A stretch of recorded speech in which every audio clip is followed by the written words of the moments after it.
Welcome again to a new episode. Welcome, Niki Smit. I'm very happy you are here as well.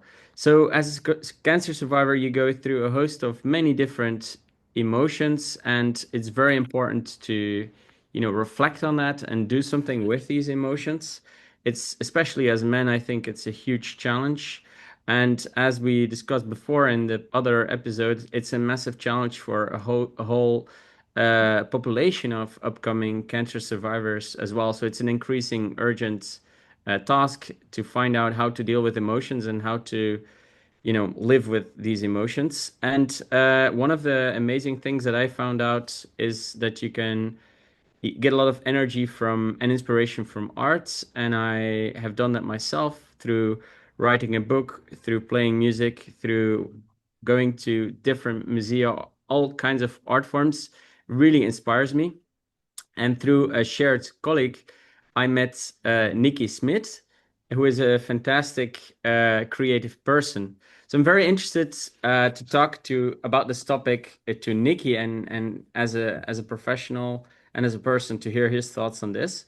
So Niki Smit, please could you introduce yourself? Yeah, thank you so much for inviting me.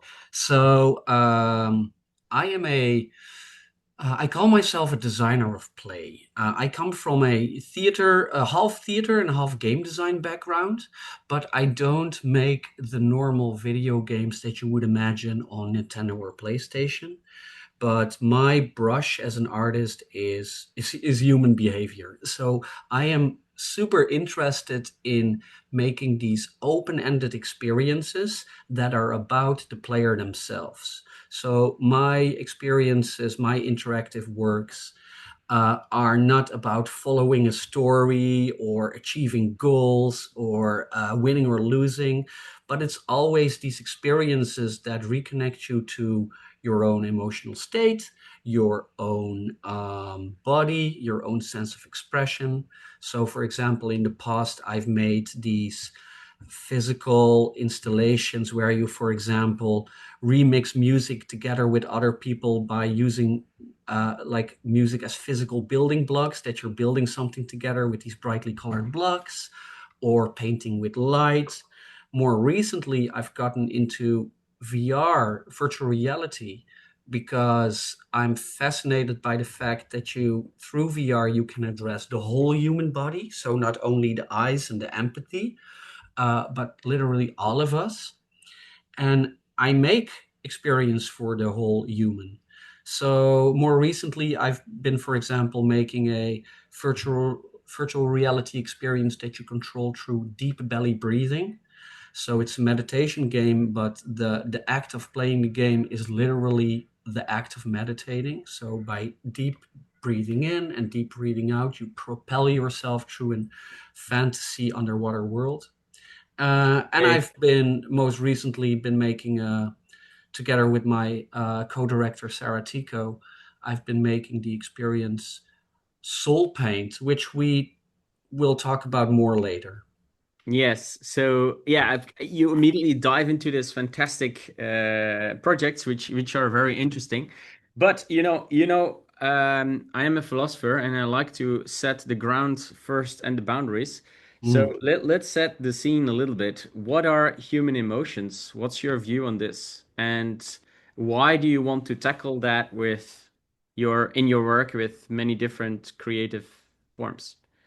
What are Wow, that there you hit me with a broader philosophical question than I think I can answer what human emotions are. I think human emotions are, well, I can try. I think human emotions are the different lenses through which we look at reality.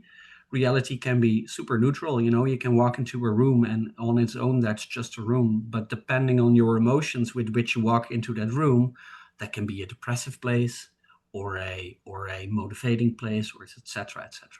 So I think emotions are this way for us. It's almost like a value system. It's an internalized value system that is maybe it originated out of a sense of protection and defense, I think, where you go like, is this a safe space? Is this not a safe space? What do I feel about it?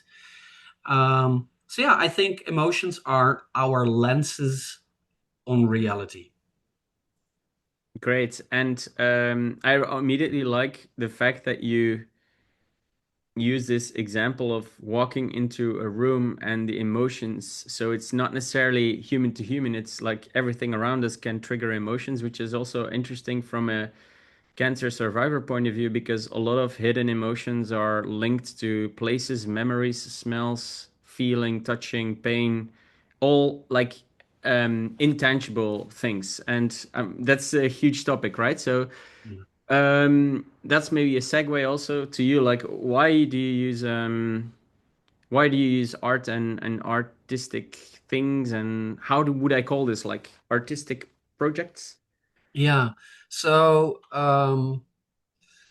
I think like the field can be called a lot of things. Like in most of my daily work, I call myself or I'm seen as a immersive director, which basically means immersive is the catch-all term for all these new media that transcend the flat screen. So before, we have music, we have theater, we have dance, we have books, and we have film. And now the newest sort of pillar we would call immersive, which is virtual reality, augmented reality, more spatial stuff. So we see that we all almost are starting to make this full circle back to more theatrical Yeah. sensibilities, where it becomes more about we as a human with our whole body in a certain location experiencing something in that location.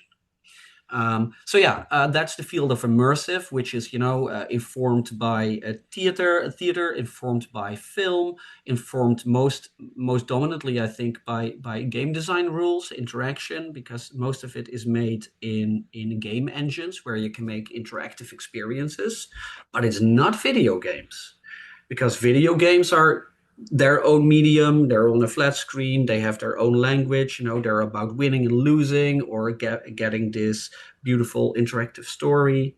While immersive is something next to that addresses more your whole body and your sense of presence in a certain situation, which for me is like deeply, deeply interesting medium because I think with all my work, I am just super fascinated by universal human behavior, all the things that bind us, that make us human together. Um, and for that, you need to address more than just the empathy and the cognitive mind. You need to address the whole body. And of course, there's so many layers of truth and so many layers of inspiration, but also pain and sadness and tension, etc., hiding in that friction between the head and the body. So that is, I think that's where my work lives. Wow, that's a lot. And that's really interesting also because that's how you look at these emotions. It's completely different and how like you need to be kind of literate in these emotions and be able to name them and give meaning to them. And that's a huge challenge for cancer survivors as well. And Mm, I guess people broadly anyway, right? Because your work yeah, is aimed at a very broad audience. yeah, But specifically, cancer survivors, they struggle also with like how to call these feelings or how to, you know, find out and explore exactly what they are going through. So I think that's super interesting, and I have a lot of metaphors that I'm using myself.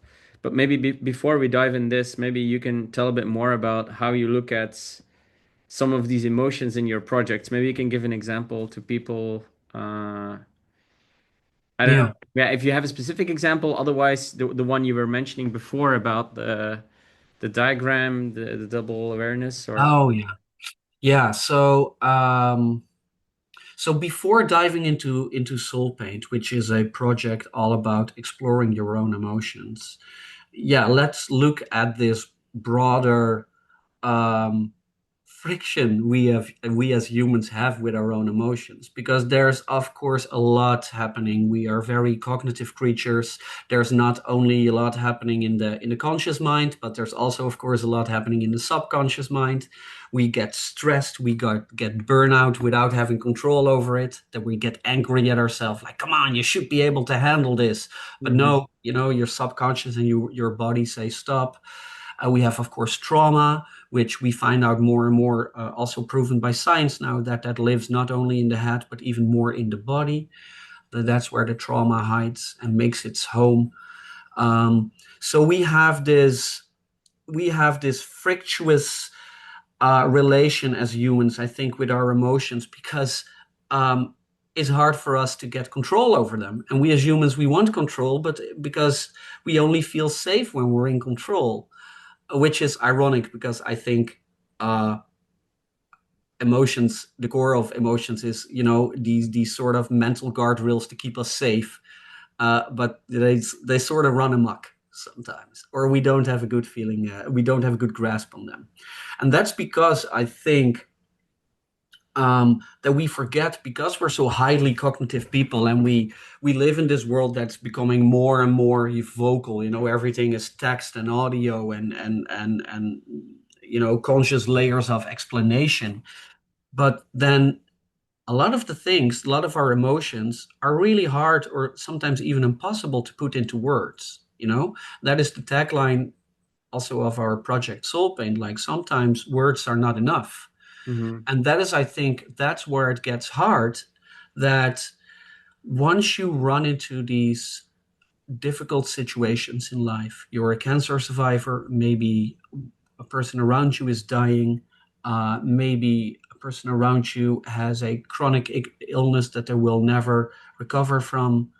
Um, how how do we talk about those things? Because words very quickly run out, but then we're still stuck with that stone in our stomach, with that tension on our chest. With me, always my midriff gets really, really hard. Like, I feel it now myself when talking about a friend of mine that has a chronic disease.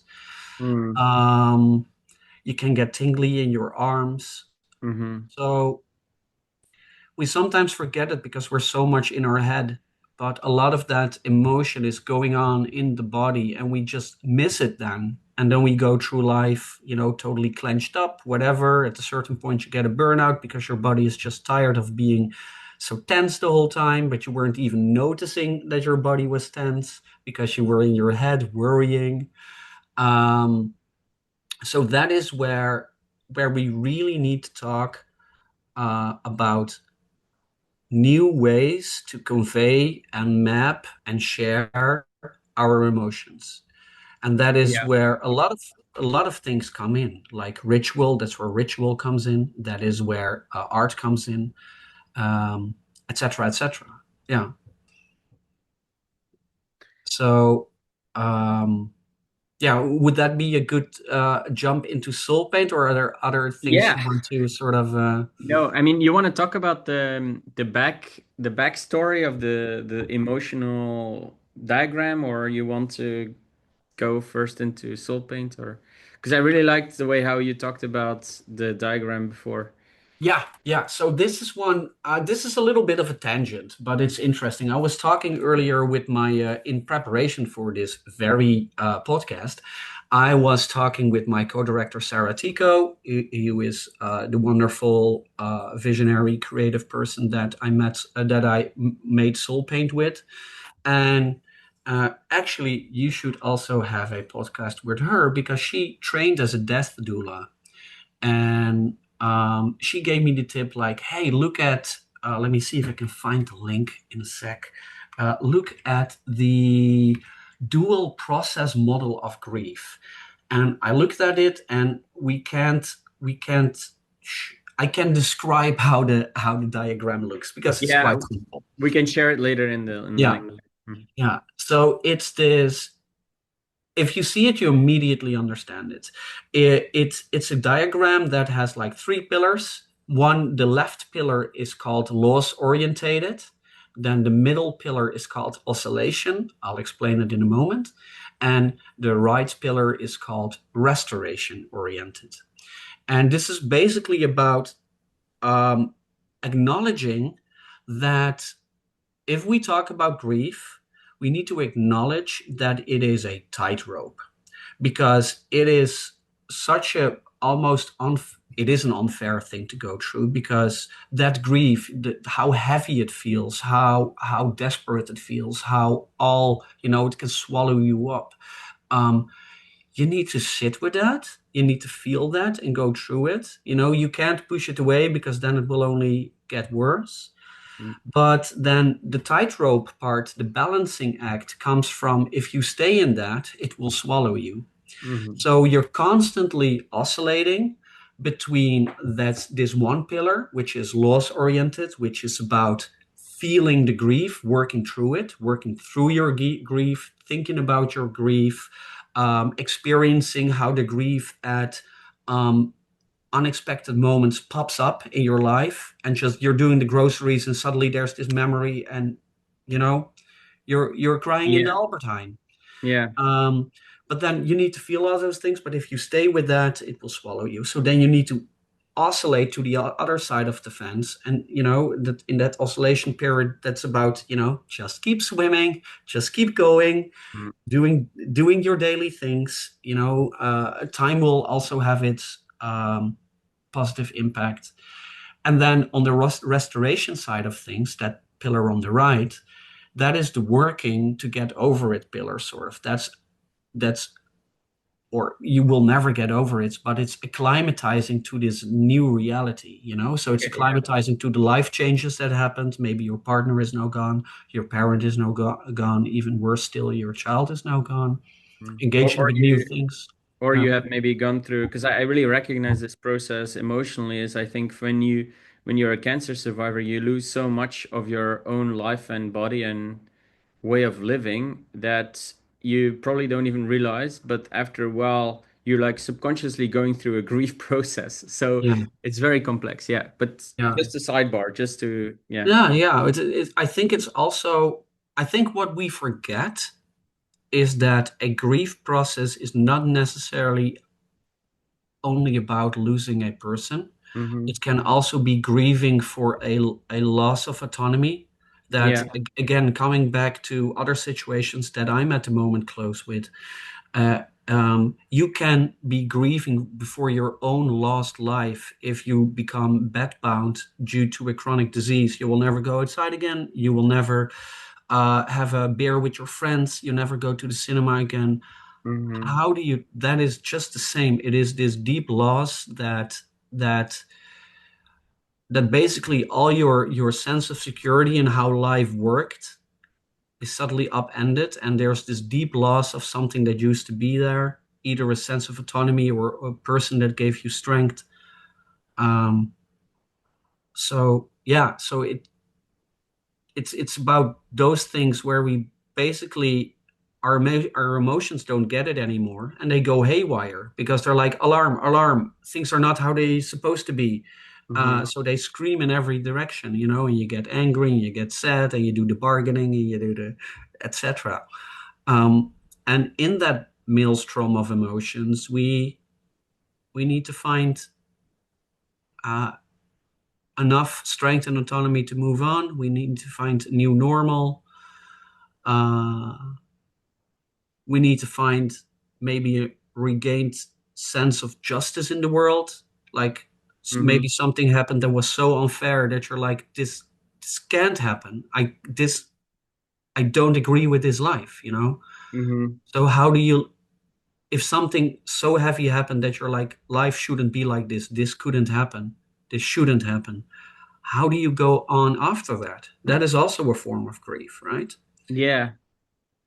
'Cause Um, I know there are many models there, and there is a I'm not a, this is not really my domain of expertise, but I know no there is like this five-step process as well. Like when you go through something similar like this, when you're first angry, then you accept it, then you have like yeah, yeah, yeah. You have the bargaining, the acceptance, yeah, the anger. Yeah, yeah. yeah, yeah, And then I also read and with like learn more about this experience is that like it doesn't happen necessarily in these stages. So it's like people like I also reflected on this like, oh wow, okay, so it's like a very sequential order, but that's actually not. So it's also sometimes it's not always like in a linear step by step approach. So yeah, it's I think when you're in a messy process like this, it can be very overwhelming as well. Yeah. I've heard this. I'm a visual thinker, and I've heard, I didn't even hear it. I saw it somewhere on the internet, buried between a few memes. This beautiful metaphor for trauma, but by extension also grief, because a lot of times they go hand in hand, right?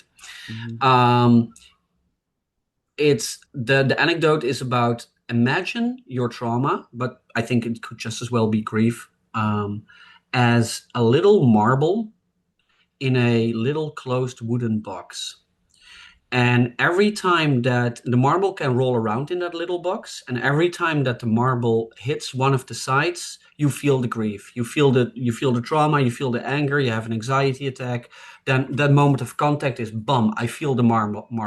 Ow, Mhm. it hurts. And then that anecdote goes on to state like getting therapy is not about getting rid of the marble. The Mhm. marble will never go away. The only thing we can do is make the box bigger. Mhm. So that with the growing of the box through therapy or through getting over your grief, the walls are further apart and there's less moments for that marble to slam up against one of the walls and make you feel it. So I love that metaphor Yeah. because it's so close to other inherent um, rhetorical metaphors that we have, about we need to give it a little space, Yeah. So Yeah. we already have that instinctively in ourselves that it's somewhere it's about creating space, creating breathing room, Yeah. creating, and then it's literally we can experience heavy emotions like this sense of pressure and strangulation and suffocation. So you can already start to see there that this whole concept of grief and emotions is a deeply sensoric thing that Yeah. we start to talk about breathing in, breathing out, making room, feeling more relief, or things Mhm. are almost suffocating in tension and pushing on you. So there you start to see that deep connection between not only how we understand it conceptually in our head and with words, but also what the physical, the sensorical, the phenomenological counterparts and parallels of that are. Mhm. Should we maybe, because I know this is, I think it maybe helps also for people who are listening to understand more about concretely then how does that translate Yeah, into like, your project? Because I know what you're talking about because I have yeah. virtually been in the soul paint world, which is fantastic. Mm, thank you. But how can you like can you maybe share a bit more Yeah, yeah. about that project? So yeah. So Soul Paint is a virtual reality experience, and like I said earlier, the interesting thing about virtual reality is that you feel like you're in that world with your whole body, which is important for us because we want to make an artwork that addresses your whole body. So, um, what you do in Soul Paint is you are met by a guide that talks to you. So you put on the headset, you step into this abstract world. It's almost like womb-like. It's these soft, pastel-colored floating shapes, no angular, no straight line. It's all like very soft and ever shifting. So you step into that pillowy world and you meet a guide voiced by the lovely Hollywood actress Rosario Dawson. It was a joy to work with her. And she goes like, "Hey, welcome in this space for your own emotions. You never really think about your emotions as something that can also be physical, but um, it is." Um, So in this world, you'll start to explore your emotions, and you explore your emotions through the language of art. By which I mean, if we look at good ways to talk about all the nuances of our emotions, then we already concluded words are not the way. But what is the way? Well, we have a whole medium that is an expert in this, and it's art. It's the medium of color, shape, texture, movement, sound, rhythm. We have music, we have theater, we have paintings, and those all carry these deep associations with emotion, right?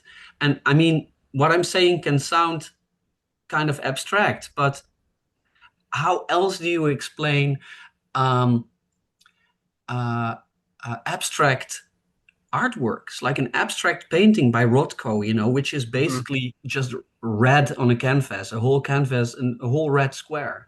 Yeah, But I've seen the by painting. yeah, by God, if you stand live in front of a Rothko, you will feel something. Yeah. So something interesting happens there. That the language of emotion is the language of art. It lies somewhere in there, and our minds are experts at finding patterns and finding meanings. That's basically what our mind does the whole day, making patterns and finding meaning. And it looks at colors and shapes and it goes like, this is more like this is more like this feels like this, etc. Yeah. So what you do in Soul Paint, we ask you the question, where are you feeling? Not how are you feeling, but where are you feeling? Yeah.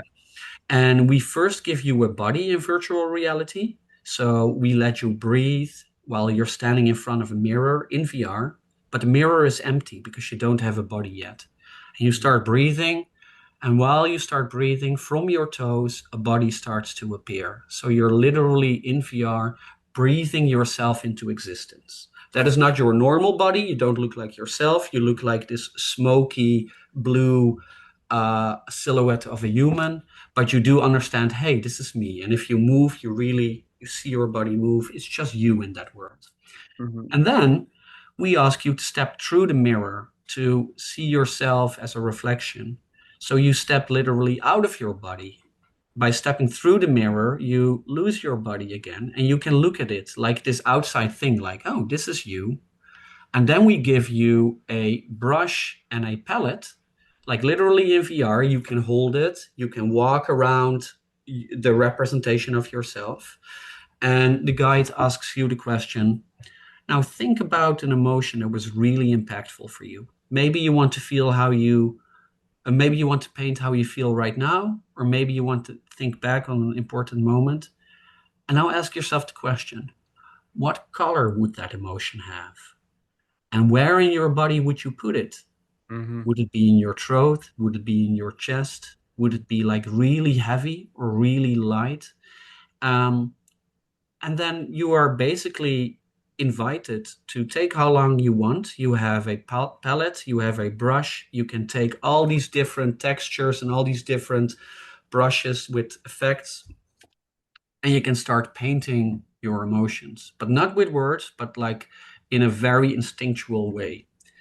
And the funny thing, what happens there is that because we humans are such visual associative creatures, we don't start to think with our head anymore. We just go, we have this vague sense of maybe I want to draw the anger of, being rejected or my burnout or whatever.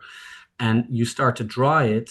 And then it becomes this really associative thing where you're not thinking with words and you're not weighing opinions in this value way, but you just go, oh yeah, a little bit in my stomach and it's kind of pointy for me, or it's like heavy and I would give it the color black, almost like oil. But then also I feel like tingling in my fingers and that's more yellow and it's goes all the way through my wrist. So you start to actually do in a certain way the same thing you would do in a mindfulness exercise, which is a body Yeah. scan. So you Yeah. start to in a playful way literally go through your body and start to think about where do I feel what. And the interesting thing is because it's totally self-driven, it's you doing it. For some people, it works a lot better than traditional methods of asking questions and doing a body scan or having a meditation, because for that, you need a lot of self reflection and a lot of fantasy to do it. Yeah. But when you're doing it yourself, it it becomes a lot easier. It Yeah. becomes a lot less threatening also. Because with other things, if you have to talk about it, it becomes something that happens to you, Yeah. with that you have no control over. Yeah. And you can see the actual body as well. It's not, you don't need Yeah. to imagine like, yeah. Yeah. So what we see happening is people make the most beautiful artistic artworks that are like really colorful and really joyous, but then at the same time are these carriers of a super nuanced story. So, for example, um, some time ago, I had somebody in it that w painted their whole body as little white clouds, uh, like very cheery. Everything was white and fluffy, almost like it's filled with cotton balls, but only this dark spot on their head with like these red lightning coming out of it. Hmm. Little dark spot on the head. And I was like, so what are you made? And they were like, oh, that's my brain tumor. I know I'm going to die. I'm terminal. But since a few weeks, I have totally come to peace with that. And I feel so light and so ready now and so proud that my whole body is filled with this sort of lightness. But yeah, the tumor doesn't go away, so that's still dark and negative. But Hmm. the rest of me is very light. And Wow. how, like, what a metaphor! I still get goosebumps, and I would Yeah. never have gotten that touching insight into somebody else's experience, uh, if not for that way. Yeah. So, It's not like that person would come up to you and say, "Hey, you know what? I feel like I'm made out of clouds." yeah. And then what also happens is that because we people are such associative creatures, that sometimes a breakthrough happens not even of your own work. So a while ago, I had a therapist in there, and she was just drawing her a little bit her tension of the day, and she was very much focused in the now and was sort of very on micro detail level. Well, there's a little tingle here and there's a heavy feeling here, and she made this whole colorful thing. But then what happens at the end of the experience, it's not only about drawing yourself, it's also about then owning, stepping back into yourself and standing in a mirror, but now almost like a fashion costume, you are wearing your own emotions on the Yeah. outside now. So that can be an important moment for some people. Yeah. I'll get back to that in a moment. Um, but after that, in the last scene, this whole sort of womb-like soft interior that you were in, that you did all your painting work in, breaks open, and you suddenly see you're in a larger landscape with other people that have also been drawing themselves. So you look around and you see these other artworks from other people, and Hmm. then you get to listen to those artworks from other people, and that is for most people where it clicks because they've been so in associative mode. And Hmm. then suddenly you zoom out again and you hear somebody else talking about their emotions and why they made something this or that color, and there a click can happen, like this moment of yeah. So what happened? Realization. Yeah. So what happened with one of the people is, she was just drawing herself, and then she saw the work of my co-director Sarah, who was talking about how painful it for her still feels that she has lost her father quite young, and that grief will never go away, and that she keeps remembering him. Mm. And then this person in headset started to cry, and she had to stop. And I was like, oh shit, oh. So I'm there with a little water, and go like, hey, do you want to talk about it, like, or should I give you some space? And she's like, no, it's okay. And then while still having wet tears, she said, so like, oh, it's so stupid. I listened to that story, and my own father just died a few weeks ago. and I thought I was dealing with it quite well. But then I heard that other person's story and the artwork she made with that. And then suddenly I saw myself in that other person's artwork. And then I saw it, and then I thought, oh, poor girl. And then I realized I was saying to myself, oh, poor girl. And then I realized that I haven't had any moment to feel sorry for myself and for my own emotions.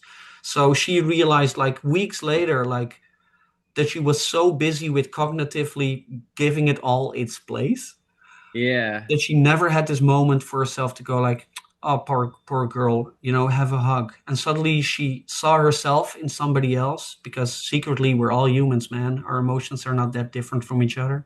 Hmm. And she broke down crying for herself, not out of grief, but as a sort of, oh, you know? Yeah, as a moment of compassion towards her own Yes, emotions. exactly. Yeah, yeah, Yeah. It's wow. That's that's very powerful as well. So it has there are a lot of dimensions to it. yeah, I know we started unpacking some of it, but so yeah. wow. It's it is a for this project, it's a blessing and a curse that it can be used for so many different things. Hmm. Um, so, but within this context, what I like about it a lot and what I wanted to touch upon is that in our Western society, there are not a lot of effective grief rituals. We have Yeah. burial, and that's one, and that's great, but we don't have a Day of the Yeah. Dead, you know? Yeah. There's hardly any places for us to talk about grief without it getting really awkward. Um, and thus we bottle it all up and it's inside of us and it breaks us. So it's about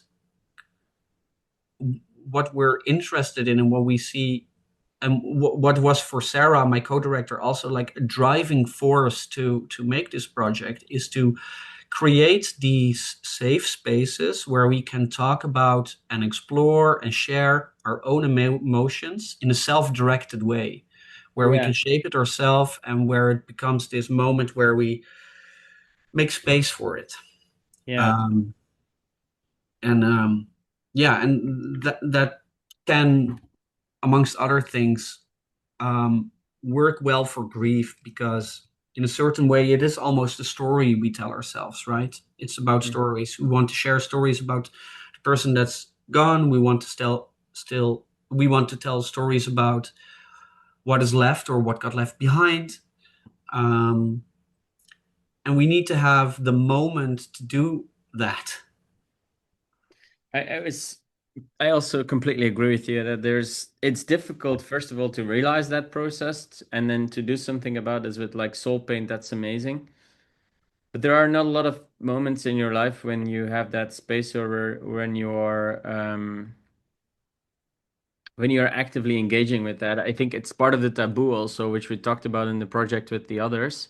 Mm. Um, and you said there's not a lot of rituals. And do you sometimes think about so you mentioned stories. I also thought a lot about stories, and in the previous episode, I talked about the Matrix and other stories. And do you Mm. think that so like for death and this kind of grief and loss, do you think like I was thinking about Dios de los Muertos, the South American like ritual where they also made a Disney movie about that recently, or Mm. Pixar movie, like Yeah. animation movie. So do you think that, like, I think over the years, because I've been in touch with death, I kind of feel more comfortable now having trespassed the border. So in the movie of Pixar, you literally they go literally in the world of the dead, and then they come back. Mm. And it's like, oh, actually, they also have a lot of fun, and it's like like so sometimes I'm wondering, there's like a lot of stigma and taboo and sadness, which is not necessarily necessarily. It's of course it's sad, but Yeah. it's also part of life. And Yeah. yeah, um, by making it such a thing, that is external to our lives, you don't really, yeah, for those people who are like cancer survivors or people who have near death experiences like the other colleague, then Mm. it's difficult to share that, call that, like explore that, use Yeah, words or meaning for that experience, I think. yeah, yeah. And I think also, I mean, when you push something away or you can't get close to a certain concept, it's of course it will get darker and darker. It will rot in that corner. It's like having a fight with a friend and then not making up, and then you know keep worrying in bed and keep replaying it over and over, and then that becomes a heavier thing between you, right? Hmm. So I love that metaphor that you said, that in the movie that they go to that world and experience it and come back again, right? Yeah. So, and it's almost like this this journey of grief that also encompasses acceptance. Yes. Yeah. Um, um, and yeah, and I think that is, then we get back to that whole sort of that tightrope, that balancing act, right? That we need to feel the bad stuff, but still have enough energy and sense of autonomy and motivation left to also then pick ourselves up and train our mind to go to the other side, to the light side, and go like, well. Um, and that can be helped with art and rituals, and that is how it's always been. That is why society through the ages, culture, human culture through the ages, has so many death related rituals, Hmm. because these emotions, they're not going to go away if they're inside of, they need to go somewhere. So we need to literally create and organize a situation wherein those emotions can find a new outlet, or can be transformed into another emotion.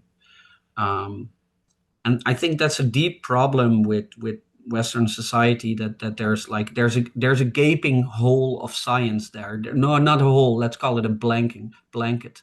There's this black blanket that lies over everything that is death related, Hmm. which makes it then really hard to do anything with it, and to look it in the eyes, and to, in a certain way, you have to make grief your friend also, because, or at least your acquaintance, because how the hell are you going to deal with it? You will get it in your life. If you don't have it now, it will come. Don't worry. Yeah. Yeah. I think we grow up, especially as young people, you grow up in this idea of a static world. Like your mom and dad have always been there, your school has always been there, or your work. The objects around you have always been there. And then when you start to learn about anything, basically in more fundamental way, like just Yeah. basic physics, science, or how the weather changes or how things move in the world, you realize like, no, that's just temporary. Yeah. So everything moves and changes, and that's also why I really like this Eastern philosophy about everything changes every moment at the same time, constantly. Mm, So there's always this ever-moving dynamic, and the question is, where do you like, how do you find uh, serenity or peace, or uh, how do you acceptance. acceptance? Yeah, and do you think? So I know we have to almost start rounding up because it's too interesting. But Mm, do you think that, like, I have a lot of stories that I'm now catching on to, like the Matrix, mm, where I talk about Neo that goes to the room where he has been offered two pills, and he can choose which pill he takes to choose the reality he wants to live in. And I mm, was talking to somebody else who went through cancer, and he said, "Yeah, Peter, I don't think it's a choice. I think we are just giving the pill, been put to sleep, and then we wake up in a different world." yeah, And I really like that metaphor. So, and I think that really helps me to place emotions and process. It's like it's not an emotion, right? It's an emotional process itself that you yeah. want to give meaning to. And do you think we need to give people like, what's your view on this? Do we need to give people more skills to develop stories, or do we need to give people more artistic exposure so they can see more, yeah, artistic things that can help them? Yeah. Yeah. Yeah, why not all of it, right? So this Yeah. is the thing. Like, I don't think there's a one size fits all solution. I think for some people that are extremely cognitive, if you go like, hey, here's this body practice, this somatic practice, that they will go like, it's too woo woo for me, doesn't Yeah. work. You know, some people are extremely in their head, but maybe for those people, if you can give them a lot of art references where they can then get all this big frame of reference that they can cognitively work through in their head, can work for them. While for another person, a body-based approach would be better, etc. So I think it's different for everybody, but I think for me, two pillars stay true in that, and that is one is the healing power of storytelling, because what is stories if not just a way to see and frame our own experience?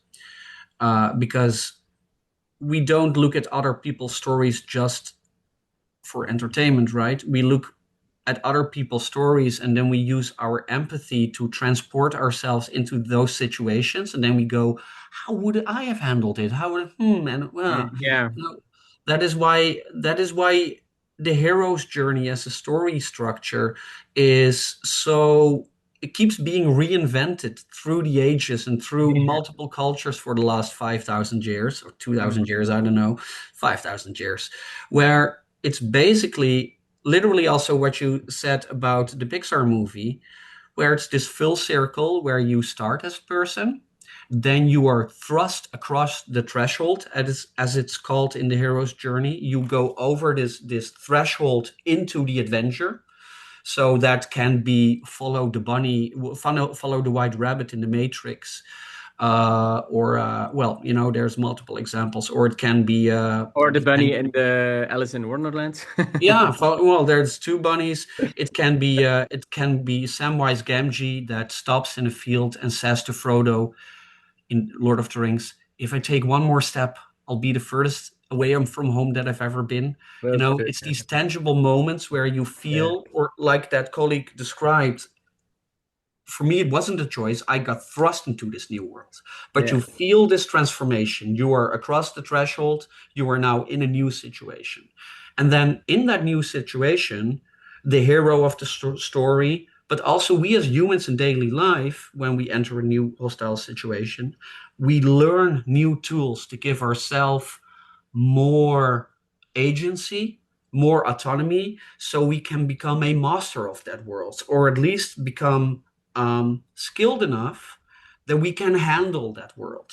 And Hmm. that's what you see in all those stories, right? We meet a guide, somebody that brings us along the path. That can be your mother, your father, your grief counselor. In stories that in the Matrix, that is Morpheus. It can be Yoda. It can be etc.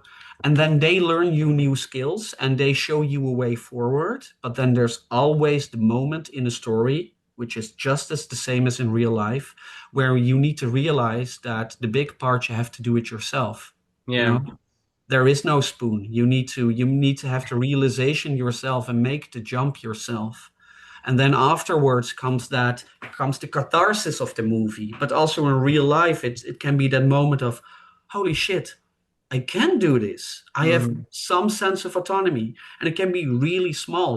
It can be getting out of bed for the first time in a debilitating depression where you've been in bed for weeks. And then if you find one day where you can, go to the grocery store, that will give a little bit of a feeling of like, yeah, okay. So stories are really important, I think, both to learn, but also give people chances to look at their own reality as a story that they have autonomy in, that it's a story that they can change, that they are a writer in their own story. Hmm. Because that's, of course, where a lot of trouble comes from, that we feel that life and bad things are something that happens to us. and that we can't do anything about it, which is, of course, true, certainly with cancer.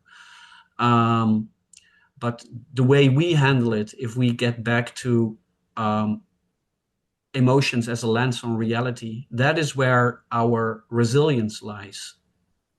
That we can find, that we can train ourselves and find autonomy to handle situations in an emotionally better or more healthy way for yourself. So that's Can one you thing. can you explain that last part a bit more? I didn't really get it, I think. So Mm. the resilience lies in the fact that you learn through the story, or Well, in in psychology, it's called emotional resilience. What you want to do is you want to teach tools that give people enough emotional resilience to handle the struggles that come at them in life. Because at the end of the day, you being fired, you can handle it by falling into a deep depression and never getting up again, or you can be angry for 2 days and pick yourself and move on. Like a part of that is something in yourself that is a resilience that you can train. Um,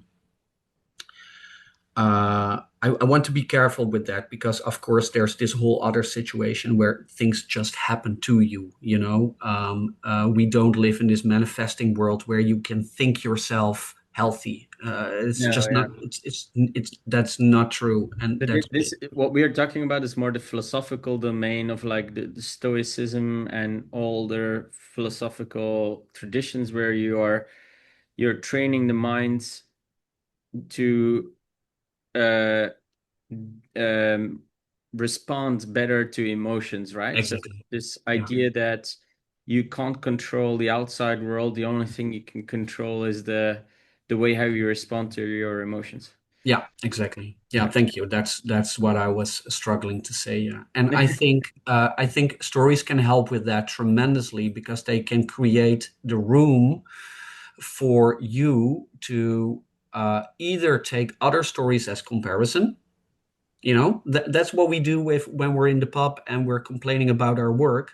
We're listening to our friends complaining about their work, and it makes us feel better because God, whew, their job is shitty too. I'm not doing anything wrong. It's Hmm. just life. It's normal that you're sharing Yeah. something in those Yeah. stories. So I think that's really important that stories can both work as a sort of comparative tool to yourself, but also as a sort of autonomy tool where you look at your own life as a story and you talk about yourself. And already talking about yourself can help a lot because when you express yourself and your feelings, be it in words, be it in dance, be it in whatever colors, um, you are suddenly in control of that reality that you're describing. So you Yeah. become a writer of your own story again, and that's what we do in Soul Pain too. Otherwise, but we don't use words. We let you write the emotional reality of your being in colors, but you're Yeah. doing it yourself. There's this Yeah. sense of autonomy and Yeah. agency. Agency of your own emotions, which is, Yeah, well, yeah, or how you deal, yeah, or how you see them. Yeah. yeah. And that's yeah, that's such a good tool. I'm really impressed with Soul Paint. And do you think that we can, like, I know that this is difficult to do, but can we, can you deal with these emotions in ways that through, like, Soul Paint is one thing, but can we like, can we teach stories or storytelling, or how do you, what like, so some of these things were very liberating to me when I wrote my own story in a fictional way. That was super cool. I was dreading it for a really long time, and then I wrote my own story, and Mhm. that really, I really enjoyed it actually. And then I thought, wow, this is so cool. I think that's my biggest. So So, yeah. I think I think that that became a very big like thing to like write that story and have a, yeah, it gave me a lot of agency. So I'm wondering, is Mm. there should people be like, where do you see like the interaction with this kind of medium, or this kind of like if you consider this like a therapeutic Yeah, domain, yeah, where how do you position that? Because it's not easy to get people to talk about these deep emotions, right? They have to like yeah. most people don't even know that they have these emotions. So how do you No, no, get them? no, no. Yeah. Yeah, and if you can playfully get them to such a space, so we've had quite a few people that were surprised by what they did because they go in like all defensively and go like, "Ah, I'm not an artist. I can't draw." I'm like, "Don't worry, you don't have to be a Yeah. good artist." Like we have this quote that we got somewhere, but we forgot the credit of the quote, but it's so beautiful. You don't have to be good at art for art to be good for you, uh, Yeah. which I love. Um, Yeah. but I mean, it all comes back to, again, meeting people where they're at. So if we're now talking about, outreach and impact and where are the places where we can help people and how, then the first is meeting people where they're at, which is, I don't have all the answers for that, but it's looking in in the places where the people are. So that is in all walks of life. That is in libraries. That's in public spaces. That is in GP office with the doctor. It's at the hair. It's at the hair salon. Um, and finding pathways for people to find the right places, and then what you can offer. Yeah, I mean, there's so many different modalities, right? I mean, soul paint is one way which you can do at home or in a therapy context as a communication tool. Like we of course wouldn't say that soul paint in its own is a therapy tool, but it's a good communication and insight tool. It is an icebreaker that gets you talking on a deeper level. Yeah. Um, but it could just as well be, uh, creative get-togethers. Like again, my brilliant and co-director Sarah once told me that she has like um, do you know how some people have admin days that they hate doing taxes and that kind of stuff so much that they Yeah. just go sit together with a friend and then it's easier to do because you're both do it together. Yeah. Um, she has that for taking care of your will and those kind of things. She's like, Okay. this is really hard to do, but we need to do it. But I don't want to think about dying in 40 years or 30 years or whatever. And they just made it a place. So she and people then go like, we're gonna sit together and we're gonna have a an admin day for getting all your will in order and last arrangements for funeral and stuff like that. We're just gonna do it together. It's gonna be a joyous thing. We'll have a wine. Um, so that is all about it's not, we don't have to invent the tools right away. I think if we can acknowledge that we need to work on destigmatizing death, so we need to create places where it becomes lighter to talk about that in a way, that is step one. And that can be a joyous festival like Day of the Dead in Mexico. It can be a get together, it can be a workshop. But I think it's good to bring these things in a lighter way than, hey, this is therapy or this Hmm. is a crisis management thing, because then Yeah. it's under that heavy blanket again. So it needs to be Yeah. brought in lighter moments. I had this like creative insight that it's been brought to me in also funny ways and cool ways even like I also said in previous podcast like vampires they die but then they become even cooler than they were before. Yeah, nice. So Yeah. or you have like yeah, you have different metaphors of people transforming through death, and I think a lot of these stories are really can be empowering and fun. Like the most fun thing I heard, and that's I think we have to round up here with this kind of section, I think, but we can always come back, Nikki, and do another podcast. Mm, So one of the things that I thought was really funny is you have the scene of the Monty Python where they all start queuing in the life of Brian to get crucifixion. And Mm, there is a guy saying to the guard, he says, the guard is asking, "Are you coming for crucifixion or release?" And the guy is saying, "I'm here for release." Okay, then you go to the right. But he's saying, "Oh no, I'm just joking. I'm here for crucifixion." And then they all start singing while they are being crucified. So anyway, it's a hilarious scene, but it's actually a horrible death scene. But yeah. yeah, so yeah, just to say that I think even the most horrible experiences can be framed in an interesting way. Uh, Yeah. And yeah, um, oh, and if I can add one more thing. We talked earlier about that stories can be a good handhold, but I do want to really acknowledge that the other side of that coin, because stories are really cognitive, and again, our consciousness lives in our body, right? So we do need to really find place to live in, to listen to our body around these things, and go like, hey, the only way to find any form of um, acceptance is to also feel where your body is with that. Um, yeah. So what you're saying is story is one thing, but what you really need to do is you need some artistic embodiment of that story as well to to yeah, to tackle both the cognitive and the other dimensions. yeah. Because otherwise, if you only address the head and the thoughts and the cognition, you're missing.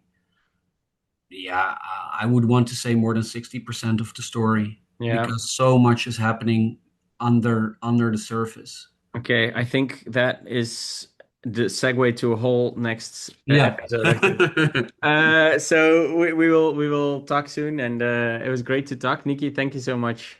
Such a pleasure. Thank you so much. Have a Thank great you. day.